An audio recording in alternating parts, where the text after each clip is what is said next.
Pemirsa, pedagang sapi kurban di Kayu Agung, Kabupaten Oki mengeluhkan sepinya pembeli, padahal sudah mendekati Hari Raya Idul Adha. Permintaan hewan kurban di Kecamatan Kayu Agung, Kabupaten Ogan Komering Ilir masih sepi menjelang Hari Raya Idul Adha. Seperti yang terlihat di salah satu tempat penyediaan hewan kurban jenis sapi milik Haji Jahri di Kayu Agung. Padahal Hari Raya Idul Adha tinggal tak sampai 2 pekan lagi.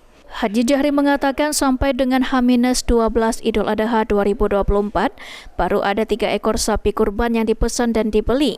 Tak seperti tahun sebelumnya, biasanya 1 bulan sebelum Idul Adha biasanya sudah banyak pembeli.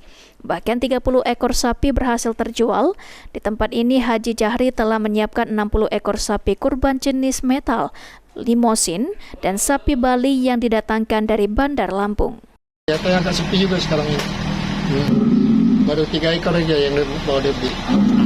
Untuk tahun sebelumnya seperti apa untuk pemasaran? Sampai 30 lebih. 30 lebih? Iya. Cuman dari orang itu dari Jawa hari sudah dia langsung beli. Karena ke sekarang ini nanti udah dekat-dekat nanti baru ada yang pembeli. Pak, sapi dari mana kita datang, Pak? Dari Lampung. Jenis sapi ini, Pak, ada berapa jenis? Limosin, metal. Asli juga sapi Bali. Ini sapi-sapi yang ini kalau secara harganya, Pak? Hah? Secara harganya yang mahal apa? Yang mahal itu lah, sampai 65 juta. 65 juta. Untuk bobotnya, Pak, berapa kilo? 900-an. 900 kilo. Enggak, Pak, Bupati ada pesan? Belum ada. Biasa di sini, Pak? Iya, biasanya Jambi itu kan masjid itu.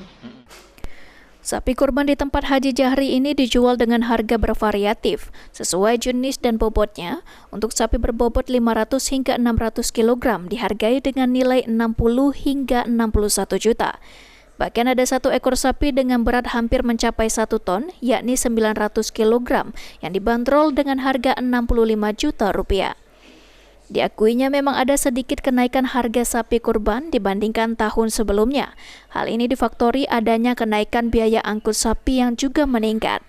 Novan Wijaya, PAL TV.